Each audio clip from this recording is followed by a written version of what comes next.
இன்றைக்கி நம்ம என்ன பார்க்க போகிறோம் அப்படின்னா பேசிஸ் தான் பார்க்க போகிறோம். ஆல்ரெடி போன வீடியோவில் நம்ம ஆசிட்ஸ் முடிச்சோம், அது ரிலேட்டட் கொஷின்ஸையும் பார்த்தோம். இப்போ வந்து நம்ம பேசிஸ் அப்படின்ற ஒரு டாபிக் பார்த்துடலாம்.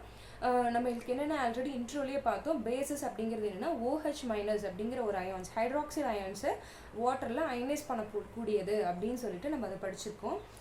இப்போ வந்து பார்த்தோம் அப்படின்னா பேசிஸ்ங்கிறது என்ன அப்படின்னா ஒரு ஆக்சைடு, ஓகேங்களா, ஏதோ ஒரு ஆக்சைடோ இல்லை ஹைட்ராக்சைடோ வந்து ஆசிட் கூட ரியாக்ட் பண்ணும்போது நம்மளுக்கு சால்ட்டும் வாட்டரும் கொடுத்துச்சு அப்படின்னா அதுதான் பேசிஸ் அப்படின்னு சொல்கிறாங்க. சரிங்களா? இப்போ அந்த பேசிஸ் வந்து வாட்டரில் சொல்யூபிளாக இருந்துச்சுன்னா, அதாவது கரையக்கூடியதாக இருந்துச்சுன்னா அதுதான் ஆல்கலிஸ் அப்படின்னு சொல்கிறாங்க. ஓகேங்களா? அப்போ அதுதான் ஆல்கலிஸ். ஏதோ ஒரு பேசிக், ஃபார் எக்ஸாம்பிள் வந்து ஏதோ ஒரு ஹைட்ராக்சைடு, சோடியம் ஹைட்ராக்சைடோ இல்லை இன்னமும் ஏதோ ஒரு ஹைட்ராக்சைடு, இதெல்லாம் வந்து ஒரு வாட்டர் கூட ரியாக்ட் பண்ணும்போது இதெல்லாம் வந்து பேசஸ். OH அப்படின்னு வந்தாவே அது வந்து என்னென்னா பேசஸ் அப்படின்னு தான் சொல்லுவாங்க. ஆக்சைட்ஸோ இல்லை வந்து ஹைட்ராக்சைட்ஸோ அந்த மாதிரி எது வந்தாலுமே அது வந்து என்ன அப்படின்னா அது வந்து ஒரு பேசஸ் தான். ஓகே, இப்போ அரினஸ் தியரி படி நம்ம என்ன பார்த்தோம் அப்படின்னா, when metal oxides when reacts with acid and finally give salt and water அப்படிங்கிறது தான் பேசஸ் அப்படிங்கிறத பார்த்தோம். நெக்ஸ்ட் வந்து அல்கலி அப்படின்னா வாட்டரில் சொல்யூபிள் ஆகக்கூடிய பேசஸ் எல்லாமே அல்கலிஸ் அப்படின்னு சொல்லி பார்க்குறோம். இப்போ நம்மளுக்கு நார்மலான ரியாக்ஷன் எப்படி, பேஸ் ப்ளஸ் அவர் சொன்னதே இப்போ ரியாக்ஷனாக நான் எழுதியிருக்கேன். பேஸ் அது கூட நம்மளுக்கு ஒரு ஆசிட் சேருது, ரெண்டும் சேர்ந்து மிக்ஸ் ஆகுது அப்படின்னா நம்மளுக்கு சால்ட்டு தான் கிடைக்கும் ப்ளஸ் வாட்டர் தான் கிடைக்கும் அப்படின்னு வெரி ஃபர்ஸ்ட்லேயே பார்த்தோம். பேஸும் ஆசிடும் சேர்ந்தால் தான் நம்மளுக்கு சால்ட் கிடைக்கும் அப்படிங்கிறது ஃபர்ஸ்ட்லேயே பார்த்தாச்சு. தென் பார்த்தா இப்போ வந்து ஜிங்க் ஆக்சைடு, அதாவது இதுக்கு வந்து என்னென்னா ஜிங்க் ஆக்சைடு அப்படிங்கிறது ஒரு பேஸும் ப்ளஸ் 2HCl அப்படிங்கிறது ஒரு ஆசிட். ஓகேங்களா? HClனா வந்து ஹைட்ரோக்ளோரிக் ஆசிட், ரெண்டும் சேரும்போது ஒரு சால்ட் கிடைக்குது. அந்த சால்ட் என்னன்னா ஜிங்க் குளோரைடு அப்படிங்கிற ஒரு சால்ட்டும் ப்ளஸ் வாட்டரும் H2O அப்படின்ற ஒரு வாட்டரும் வந்து எமிட் ஆகுது. நெக்ஸ்ட் பார்த்தோம் அப்படின்னா இந்த ரியாக்ஷனில் சோடியம் ஹைட்ராக்சைடு வந்து வாட்டர் கூட அயனைஸ் ஆகும்போது ஹைட்ராக்சில் அயான்ஸ் வருது அப்படின்னு சொல்கிறாங்க. அதை வந்து அயனைஸ்னால் ஒன்றும் நத்திங் பட் H+ஓ இல்லை OH மைனஸையோ வந்து ரிலீஸ் பண்ணக்கூடியது, அயான்ஸை ரிலீஸ் பண்ணக்கூடியது தான் என்ன சொல்லுவாங்க அப்படின்னா அயனைஸ் பண்ணுறது அப்படின்னு சொல்லுவாங்க. அயனைசேஷன் ஒரு அயனைஸ் பண்ணுறதுன்னு சொல்லுவாங்க. இப்போ Na+OH மைனஸ் அப்படின்ற ஒரு ரியாக்ஷனாக வந்து மாறி இருக்கு. நெக்ஸ்ட் வந்து ஒரு பாயிண்ட்ஸ் டு ரிமெம்பரில் என்ன சொல்கிறாங்க அப்படின்னா, all alkalis are bases but all bases are not alkalis அப்படின்னு சொல்கிறாங்க. என்ன அப்படின்னா எல்லா ஆல்கலியும் பேஸாக இருக்கலாம். ஆல்கலி மீன்ஸ் என்ன, பேஸ் வந்து வாட்டரில் சொல்யூபிள் ஆச்சுன்னா தானே அது வந்து ஆல்கலி. ஸோ வந்து எல்லா ஆல்கலியும் பேஸாக இருக்கலாம், பட் எல்லா பேஸும் ஆல்கலியாக இருக்கணும் அப்படிங்கிறதுக்கு வாய்ப்பு கிடையாது அப்படின்னு சொல்லியிருக்காங்க. அதுக்கு காம்பவுண்ட் கொடுத்துருக்காங்க. சோடியம் ஹைட்ராக்சைடு, பொட்டாசியம் ஹைட்ராக்சைடு அப்படின்னு ரெண்டு இருக்குது. இது ரெண்டுமே ஆல்கலி. ஏன்னா OH இருக்குது, இது வந்து ஒரு பேஸ் கூட தான் ப்ளஸ் பேஸும் தான் ப்ளஸ் ஆல்கலி கூட தான். ஏன்னா இது ரெண்டுமே என்ன பண்ணும், OH மைனஸ் அப்படின்ற ஒரு அயனை வந்து ரிலீஸ் பண்ணுது, அதாவது வாட்டர் கூட அயனைஸ் ஆகுது.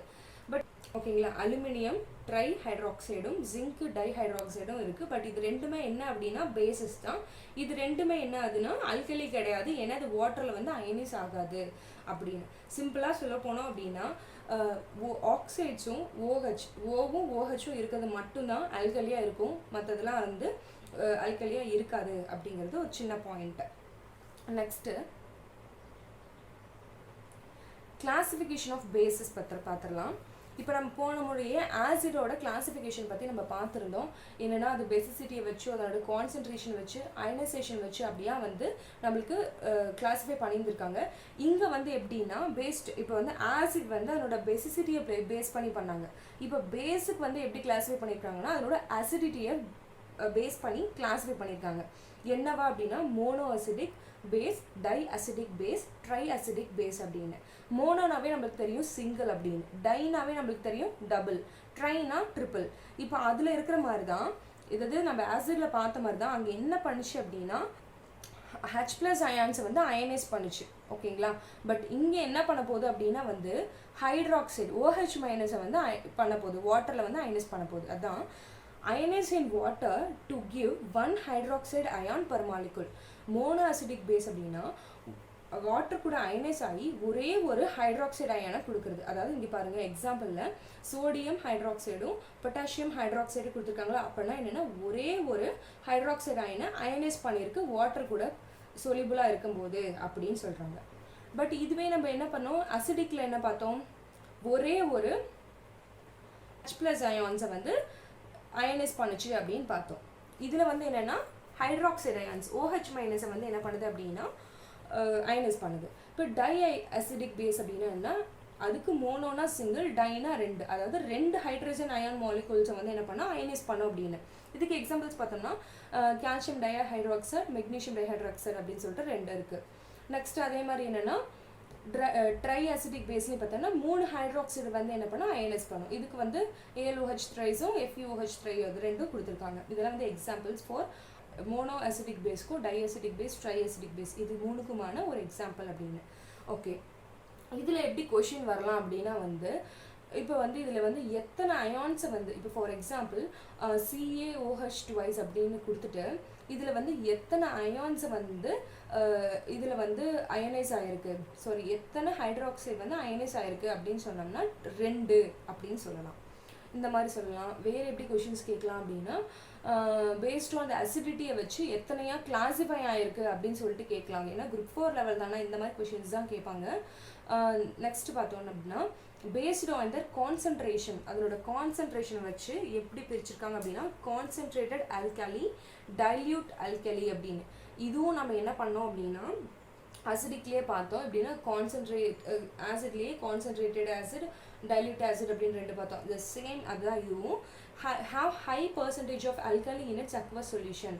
ஓகே, அக்வஸ் சொல்யூஷனில் ஹை பர்சன்டேஜ் இருந்துச்சு அப்படின்னா அது வந்து கான்சன்ட்ரேட்டட், அதுலேயே லோ பர்சன்டேஜ் இருந்துச்சுன்னா அது வந்து டைல்யூட் அல்கலி அப்படின்னு சொல்லலாம். நெக்ஸ்ட்டு பேஸ்ட் ஆன் த அயனைசேஷனை வச்சு எப்படின்னா இதையும் அதே மாதிரி தான் நம்ம ஆசிட்ல பார்த்த மாதிரி தான். கம்ப்ளீட்டாக அயனைஸ் ஆச்சு அப்படின்னா அது வந்து ஸ்ட்ராங் பேஸு, பார்ஷியலாக ஆச்சு அப்படின்னா அது வந்து ஒரு வீக் பேஸு. அதுக்கான எக்ஸாம்பிள்ஸ் என்ன கொடுத்துருக்காங்கன்னா ஸ்ட்ராங்குக்கு வந்து சோடியம் ஹைட்ராக்சைடும், வீக்குக்கு வந்து அமோனியம் ஹைட்ராக்சைடும் கொடுத்துருக்காங்க. ஸோ இது வந்து அப்படியே ரிசம்பிள்ஸ் ஆஃப் ஆசிட் தான். ஆசிட்ல நம்ம என்ன கிளாஸிஃபை பண்ணியிருந்தாங்களோ அதே மாதிரி தான் இதுலேயும் கிளாஸிஃபை பண்ணியிருக்காங்க. அதே மாதிரி தான் இதுக்கும் டெஃபினிஷன்ஸ் இருக்குது. ஓகேங்களா, இப்போ நம்ம என்ன பார்த்துருக்கோம், இது வரைக்கும் ஒரு இன்ட்ரோ பார்த்துருக்கோம், அதனோட கிளாஸிஃபிகேஷன்ஸ் பார்த்துருக்கோம். நெக்ஸ்ட் வந்து என்ன பார்க்கலாம் அப்படின்னா அதனோட யூசஸ் என்ன பார்க்கலாம், அதனோட ப்ராப்பர்ட்டிஸ் என்னன்னு பார்க்கலாம். ஓகே, இப்போ ப்ராப்பர்ட்டிஸ் ஆஃப் பேசஸ் என்னென்னா it have bitter taste and it is சோப்பி to touch. இது எப்படின்னா ஆசிட்கான ஆப்போசிட் தான். என்ன பார்த்தோம் நம்ம ஆசிட் வந்து என்னென்னா ஒரு சோர் டேஸ்ட்டாக இருக்கும் அப்படின்னு பார்த்தோமா, ஒரு புளிப்புத்தன்மையாக இருக்கும்னு சொன்னோம். பட் அதை வந்து நம்ம கையால் டச் பண்ண முடியாது. இட்ஸ் நாட் சோப்பி டு டச், கையால் தொட முடியாது. என்னென்னா கை வந்து வெந்துடும். ஓகேங்களா, பட் பேஸ் அப்படி கிடையாது. இது வந்து ஒரு பிட்டர் டேஸ்ட், கசப்பு தன்மையாக இருக்கும். அது இல்லாமல் இது நம்ம ஈஸியாக வந்து கையில் டச் பண்ண முடியும் அப்படின்னு சொல்லியிருக்கோம். நெக்ஸ்ட் பார்த்தாங்கன்னா it turn red litmus to blue. ஓகேங்களா, இது வந்து ரெட் லிட்மஸ் டு அதை வந்து ப்ளூவாக மாற்றும். இதுவே நம்ம என்ன ஆசிட்ல எப்படி பார்த்தோம், ப்ளூவை வந்து ரெட்டாக மாற்றும் அப்படின்னு நம்ம படிச்சிருக்கோம். ஸோ இது வந்து அப்படியே ஆசிடோட ஆப்போசிட் தான். அதே மாதிரி அக்வஸ் சொல்யூஷன்ஸ் கண்டக்ட்ஸ் எலக்ட்ரிசிட்டி அப்படின்னு. அக்வஸ் சொல்யூஷன்னா உங்களுக்கு கிடையாது வாட்டர், இந்த மாதிரி தான் சொல்யூபிளாக இருக்கிற ஏதாவது ஒரு கரைக்கக்கூடிய தன்மை இருக்கிற சொல்யூஷன்லாம் அக்வஸ் சொல்யூஷன் அப்படின்னு சொல்லுவோம். இது வந்து என்னென்னா எலக்ட்ரிசிட்டியை கண்டக்ட் பண்ணும். அதே மாதிரி தான் இது எப்படின்னா ஆசிடும் வந்து H+ அயான்ஸை ரிலீஸ் பண்ணுது. ஸோ என்ன பண்ண முடியும், எலக்ட்ரிசிட்டியை கண்டக்ட் பண்ணும். த சேம் வே இது வந்து OH ஹைட்ராக்சைடு அயான்ஸை ரிலீஸ் பண்ணுது. தட்ஸ் வை இது என்ன பண்ணுது அப்படின்னா எலக்ட்ரிசிட்டியை கண்டக்ட் பண்ணுது அப்படின்னு. இப்போது நம்ம இது ஒன்றா பார்க்கலாம். இது கொஞ்சம் இம்பார்ட்டன்ட். இது ரிலேட்டடான கொஷின்ஸ் வரலாம். இப்போ பார்த்தோம்னா பேஸ் வந்து மெட்டல்ஸ் கூட ரியாக்ட் ஆச்சு அப்படின்னா என்ன ஃபார்ம் ஆகும் அப்படின்னா சால்ட்டும் ப்ளஸ் ஹைட்ரஜன் கேஸும் ஃபார்ம் ஆகும். இந்த இடத்துல வந்து ஹைட்ரஜன் கேஸுங்கிறது ரொம்ப முக்கியம். ஏன்னா வந்து பேஸ் வந்து மெட்டல்ஸ் கூட ரியாக்ட் ஆச்சுன்னா என்ன ப்ரொடியூஸ் ஆகும் அப்படிங்கிறத, என்ன கேஸ் ப்ரொடியூஸ் ஆகும்னு கேட்கலாம். நம்ம ஹைட்ரஜன் கேஸ் அப்படின்னு சொல்லலாம். அதுக்கான ஒரு ரியாக்ஷன் பாருங்கள். ஜிங்க் வந்து சோடியம் ஹைட்ராக்சைடு கூட ரியாக்ட் ஆகும்போது Na2ZNO4 அப்படிங்கிற ஒரு காம்பவுண்ட், அது வந்து என்னென்னா ஒரு சால்ட். ஓகேங்களா, இது ஃபார்ம் ஆகிட்டு ப்ளஸ் H2 அப்படிங்கிற ஒரு கேஸ் வந்து ரிலீஸ் பண்ணுது. ஓகே,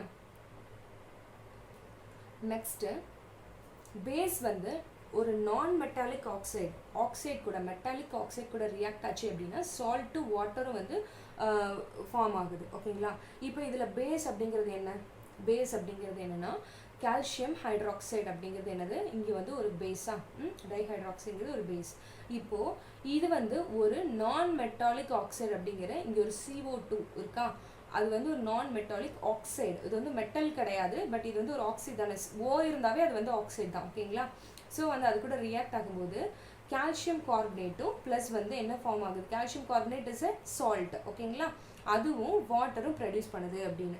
மேக்ஸிமம் பேஸ் வந்து எது கூடயாவது ரியாக்ட் ஆச்சுன்னா என்ன ஃபார்ம் ஆகுதுன்னா சால்ட்டும் வாட்டரும் தான் ஃபார்ம் ஆகிட்டு இருக்கு. ஸோ அதை நம்ம கொஞ்சம் எது கூட எல்லாம் அது ரியாக்ட் ஆச்சுன்னா சால்ட்டு வாட்டர்லாம் ஃபார்ம் ஆகுது அப்படின்னு சொல்லிட்டு நம்ம அது கொஞ்சம் டீட்டெயிலாக பார்த்துக்கலாம். நெக்ஸ்ட்டு பேஸ் வந்து ஆசிட் கூட ரியாக்ட் ஆகும்போது சால்ட்டு வாட்டர் ஃபார்ம் ஆகுது. நம்ம முன்னாடியே சொன்னேன் இல்லையா, இப்போது நான் மெட்டாலிக் ஆக்சைடு கூட ரியாக்ட் ஆகும்போது அது சால்ட்டு வாட்டர் தான் ஃபார்ம் ஆகுது. இப்போ பேஸ் வந்து ஆசிட் கூட ரியாக்ட் ஆகும்போது என்ன பண்ணுது, சால்ட்டு வாட்டர் தான் ஃபார்ம் ஆகுது. பட் இந்த ரியாக்ஷன் பேர் என்ன சொல்கிறாங்க அப்படின்னா நியூட்ரலைசேஷன் ரியாக்ஷன் அப்படின்னு சொல்கிறாங்க. ஓகேயா? இது வந்து ஒரு இது கூட கேட்கலாம், இந்த ரியாக்ஷன் பேர் என்ன ரியாக்ஷன், எஃபர்வசன்ஸ் ரியாக்ஷனா இல்லை வந்து என்ன நியூட்ரலைசேஷன் ரியாக்ஷன் அப்படி ஆப்ஷனில் வந்து நிறைய கேட்பாங்க. அப்போ நம்ம சொல்லலாம் அது வந்து ஒரு நியூட்ரலைசேஷன் ரியாக்ஷன் அப்படின்னு சொல்லிட்டு. இப்போ இதுக்கு பார்த்தீங்கன்னா ஒரு ஒரு ஒரு ஈக்குவேஷன் கொடுத்துருக்காங்க. பொட்டாசியம் ஹைட்ராக்சைடு வந்து ஹைட்ரோக்ளோரிக் ஆசிட் கூட ரியாக்ட் ஆகும்போது, potassium hydroxide is a base, hydrochloric acid is a it is a acid. ஓகேங்களா? இது வந்து எது கூட இப்படி இது ரெண்டும் சேர்ந்து பொட்டாசியம் குளோரைடு அப்படிங்கிற ஒரு சால்ட்டும் ப்ளஸ் வாட்டரும் வந்து லிபரேட் பண்ணியிருக்கு. நெக்ஸ்ட்டு இன்னொரு விஷயம், ஒரு லாஸ்ட்டாக இது ஒரே ஒரு விஷயம் தான் என்னென்னா, பேஸ் வந்து அமோனியம் சால்ட்ஸ் கூட ரியாக்ட் ஆகும்போது அமோனியா கேஸை வந்து ப்ரொடியூஸ் பண்ணுது அப்படின்னு சொல்கிறாங்க. எப்படின்னா சோடியம் ஹைட்ராக்சைடு அப்படின்னு NaOH அப்படிங்கிற ஒரு பேஸ் வந்து அமோனியம் குளோரைடு அப்படின்ற ஒரு சால்ட், குளோரைடுன்னு மேக்ஸிமம் வந்து அது சால்ட் தான். சரிங்களா? அது கூட ரியாக்ட் ஆகும்போது என்ன ஃபார்ம் ஆகுதுன்னா sodium chloride plus water plus வந்து அமோனியம் கிளாஸ் அமோனியா. ஓகே, NH3னா அமோனியா, NH4னா அம்மோனியம். ஓகேங்களா? அதை ஞாபகம் வச்சுக்கலாம். ஏன்னா NH3னா இப்போ வந்து ஒரு ரியாக்ஷன் கொடுத்துருவான், NH3னா என்ன, அமோனியாவா அமோனியமா அமோனியா அந்த மாதிரி நிறைய கொடுத்துருவாங்க. சரிங்களா? ஸோ அதை வந்து நம்ம டீட்டெயிலாக பார்த்துக்கணும். சரி, அப்போ இது ஒரு ரீகேப் பார்க்கலாம். என்னென்னா பேஸ் வந்து மெட்டல் கூட ரியாக்ட் ஆகும்போது என்ன ஃபார்ம் ஆகுது அப்படின்னா ஹைட்ரஜன் கேஸை வந்து லிபரேட் பண்ணுது. அதுவே பேஸ் வந்து நான் மெட்டாலிக் ஆக்சைடு கூட ஃபார்ம் ஆகும்போது சால்ட்டும் வாட்டரும் அந்த ரியாக்ஷனில் பார்த்தோன்னா அந்த பேஸுங்கிறது வந்து இந்த CaOH2ம் நான் மெட்டாலிக் ஆக்சைடுங்கிறது CO2வும் ரெண்டு ஃபார்ம் ஆகுது. என்னென்னா கால்சியம் கார்பனேட்டும் ப்ளஸ் வாட்டர் வந்து ஃபார்ம் ஆகுது. நெக்ஸ்ட்டு இதே பேஸை ஆசிட் கூட ரியாக்ட் ஆனதுக்கப்புறம் சால்ட்டு வாட்டர் தான் கொடுக்குது. இது பேர் நியூட்ரலைசேஷன் ரியாக்ஷன் அப்படின்னு நம்ம சொல்லுவோம். நெக்ஸ்ட்டு பார்த்தா அமோனியம் கேஸ் கூட பேஸ் ரியாக்ட் ஆகும்போது, அமோனியம் சால்ட் கூட பேஸ் ரியாக்ட் ஆகும்போது, அதாவது பேஸு சால்ட் ரெண்டு ரியாக்ட் ஆகும்போது என்ன கொடுக்குது அப்படின்னா அமோனியா கேஸ் கொடுக்குது அப்படின்னு நம்ம சொல்லலாம். சரிங்களா? ஓகே, நெக்ஸ்ட்டு அட் லாஸ்ட் என்ன பார்க்க போகிறோம் அப்படின்னா பேஸோட யூசஸ் பார்க்க போகிறோம். ஆசிட்டில் ஏற்கனவே ஒவ்வொரு ஆசிடும் எதுக்கெலாம் யூஸ் ஆகுது அப்படிங்கிற ஒரு சில கண்டென்ட் நம்ம பார்த்தோம். சேம் ப்ரொசீஜர் இது வந்து மேக்ஸிமம் கேட்க வாய்ப்பு இருக்குது. இந்த மாதிரி கொடுத்துட்டு இது எதுக்கு யூஸ் ஆகுது, இது வந்து என்ன இதுக்காக யூஸ் பண்ணுறாங்க அப்படின்ற மாதிரிலாம் கேட்கலாம். இதில் என்ன ஃபஸ்ட்டு சோடியம் ஹைட்ராக்சைடு அப்படின்னு ஒன்று இருக்குது. Sodium ஹைட்ராக்சைடுனா NaOH. ஓகே, இது வந்து எதுக்காக யூஸ் பண்ணுறாங்கன்னா used for soap manufacturing, soap manufacture பண்ணுறதுக்காக யூஸ் பண்ணுறாங்க. இதை நான் எப்படி ஞாபகம் வச்சுக்கலான்னு சொல்கிறேன். இது உங்களுக்கு ஹெல்ப்ஃபுல்லாக இருந்தால் இதை நீங்கள் ஞாபகம் வச்சுக்கலாம், இல்லை உங்கள் வேலை எப்படி உங்களுக்கு ஈஸியாக இருக்கோ அந்த மாதிரி பண்ணிக்கலாம். சோடியம் அப்படின்னு இருக்கா, அந்த SO அப்படின்னா சோ அப்படின்னு இருக்குது. அப்போ சோப்பு ரெண்டுமே என்ன இருக்குது, ஒரே மாதிரியே வந்து ஸ்டார்ட் ஆகுது. அப்போ சோடியம் ஹைட்ராக்சைடு, அதுக்கு பின்னாடி ஆக்சுவலி இப்படி நான் சொல்கிறேன், ஒரு க்ளூ சொல்கிறதுக்கு பின்னாடி ஹைட்ராக்சைடு மட்டும் இருக்கணும். சரிங்களா? இப்போ sodium hydroxide, calcium hydroxide, magnesium hydroxide மாதிரி பின்னாடி இருக்கிற ஒரு பேஸ் வந்து OHஆ இருக்கணும், ஹைட்ராக்சைடாக இருக்கணும். அப்போ தான் இது அப்ளிகபிளாக இருக்கும். இப்போ அப்படின்னா வந்து SO சோப். அப்போ இது எதுக்கு யூஸ் ஆகுது, சோப் மேனுஃபேக்சருக்கு யூஸ் ஆகுது. நெக்ஸ்ட்டு கால்சியம் ஹைட்ராக்சைடு வந்து ஒயிட் வாஷ் ஃபார் பில்டிங்ஸ்க்கு யூஸ் ஆகுது. இது என்னன்னா கால்சியம்னாவே நம்மளுக்கு ஃபஸ்ட்டு ஞாபகம் வருது போன்ஸ். ஓகேங்களா? போன்ஸ் வந்து ஒயிட் கலரில் இருக்கா, அப்போ ஒயிட்னா ஒயிட் வாஷ் ஃபார் பில்டிங்ஸ் அப்படின்னு ஞாபகம் வச்சுக்கோங்க, வெள்ளை அடிக்கிறது அப்படின்னு. நெக்ஸ்ட் வந்து மெக்னீஷியம் ஹைட்ராக்சைடு அப்படின்னா இதை வந்து நீங்கள் யூஸ்டு டு கியூர் ஸ்டொமக் டிசார்டருக்காக யூஸ் பண்ணுறாங்க. இது எப்படின்னு வச்சுக்கோங்கன்னா மேகுனாவே நம்மளுக்கு மேகி அப்படின்னு ஞாபகம் வர மாதிரி அப்படி இமேஜின் பண்ணிக்கோங்க. மேகி அப்படின்னா அது எங்கே சாப்பிட போகிறோம், ஸ்டொமக்குக்காக தானே சாப்பிட போகிறோம். அதனால தான் அப்போ ஸ்டொமக் ரிலேட்டட் இதை வந்து கியூர் பண்ணுது அப்படின்னு வச்சுக்கோங்க. மேகின்னு வச்சுக்கோங்க. நெக்ஸ்ட்டு அமோனியம் ஹைட்ராக்சைடு அப்படின்ற ஒரு விஷயம், இது எதுக்காகனா used to remove heavy stains in cloth நம்ம துணியில் இருக்க நல்ல ஒரு ஹெவி கரைகளை வந்து நீக்கக்கூடியதான். இது எப்படி ஞாபகம் வச்சுக்கணும்னா அம்மோ அப்படின்னு ஆரம்பிக்குதான். ஸோ வந்து அம்மாவை ஞாபகம் வச்சுக்கலாம். அம்மா வந்து நம்மளுக்கு ட்ரெஸ் வாஷ் பண்ணி கொடுப்பாங்க அப்படின்னு ஞாபகம் வச்சுக்கலாம். அப்போ அம்மா அப்படின்னாவே கிளாத் அப்படின்னு ஞாபகம் வரணும். அப்போ ஹெவி ஸ்ட்ரெயின்ஸை வந்து ரிலீஸ் பண்ணக்கூடியது அப்படின்னு. இப்போ ஒன்ஸ் பார்க்கலாம். எப்படின்னா சோடியம் அப்படின்னா S1 ஆரம்பிக்குது. அப்போ சோப் மேனுஃபேக்சரிங்காக யூஸ் ஆகுது. கால்சியம்னாவே நம்மளுக்கு போன்ஸ் தான் ஞாபகம் வரும். அப்போ என்னென்னா ஒயிட் கலர். ஸோ வந்து ஒயிட் வாஷ்க்காக யூஸ் பண்ணுது. நெக்ஸ்ட் வந்து மெக்னீஷியம் ஹைட்ராக்சைடு அப்படின்னா வந்து மேக் அப்படின்னா மேகி ஞாபகம் வச்சுக்கலாம். இப்போ மேகி வந்து நம்ம ஸ்டொமக்காக சாப்பிட போகிறோம். ஸோ வந்து used to cure stomach disorder. Next வந்து அமோனியம் அப்படின்னா வந்துட்டு அமோனியம் ஹைட்ராக்சைடுனா அம்மா ஞாபகம் வச்சுக்கோ. எதுக்காகனா நம்மளுக்கு ட்ரெஸ் வாஷ் பண்ணுவாங்க அவங்க. இப்போ க்ளோத்ஸ் நம்மளுக்கு மேக்ஸிமம் எல்லாத்துக்கும் சில பேர் செல்ஃபாக பண்ணிக்கலாம். மேக்ஸிமம் அவங்க வீட்டில் வந்து அம்மா தான் வாஷ் பண்ணி கொடுப்பாங்க. ஸோ அந்த கிளாத்ஸ் அப்படின்னு ஞாபகம் அப்படின்னா கிளாத் அப்படின்னாவே வந்து அமோனியம் ஹைட்ராக்சைடு அப்படின்ட்டு. ஓகே, இப்போ ஒரு ஷார்ட் பாயிண்ட் என்ன அப்படின்னா என்னென்னா காப்பர், சில்வர், குரோமியம் இந்த 3 மெட்டல் ப்ளஸ் இதை தொடர்ந்து இன்னும் பல மெட்டல்ஸ் இருக்குது. இது வந்து என்ன பண்ணணும்னா ஜென்ரலி சோடியம் ஹைட்ராக்சைடு கூட ரியாக்ட் ஆகாதான். ஓகே, சோடியம் ஹைட்ராக்சைடுனா நம்மளுக்கு என்ன அப்படின்னா அது சோப் மேனுஃபேக்சரிங்காக யூஸ் பண்ணுறோம். நினச்சி பார்க்கலாம். இது நம்ம இப்படியே ஞாபகம் வச்சுக்கலாம். இப்போ வந்து சில்வரில் ஏதாவது ஒரு கரை இருக்குன்னு வச்சுக்கலாம். அதை வந்து நம்ம சோப்பை போட்டு கழுவ முடியுமா? வெறும் ஜஸ்ட் சோப்பு போட்டெல்லாம் கழுவ முடியாது. அந்த சில்வரை க்யூர் பண்ணுறதுக்கு சர்டன் ஆசிட்ஸ் இருக்குது. அதனால் அதை வச்சு தான் நம்ம வந்து என்ன பண்ண முடியும், அதை வந்து க்ளீன் பண்ண முடியும். ஸோ அதுவே நம்ம என்னென்னா ஒரு எக்ஸாம்பிளாக வச்சுக்கலாம். இந்த மாதிரி ஒரு சில விஷயத்து கூட எல்லாம் சோடியம் ஹைட்ராக்சைடு வந்து ரியாக்ட் ஆகாது அப்படின்ட்டு. ஓகே, நெக்ஸ்ட்டு இதோட முடிஞ்சது நம்மளுக்கு பேசிஸ். இப்போ வந்து சால்ட்ஸ் வந்து நம்ம நெக்ஸ்ட் வீடியோவில் பார்க்கலாம். அந்த சால்ட்டை தொடர்ந்து நெக்ஸ்ட்டு இந்த சாப்டரில் இருக்க கொஷின்ஸ் என்ன அப்படிங்கிறதையும் நம்ம பார்த்துடலாம். தேங்க்யூ.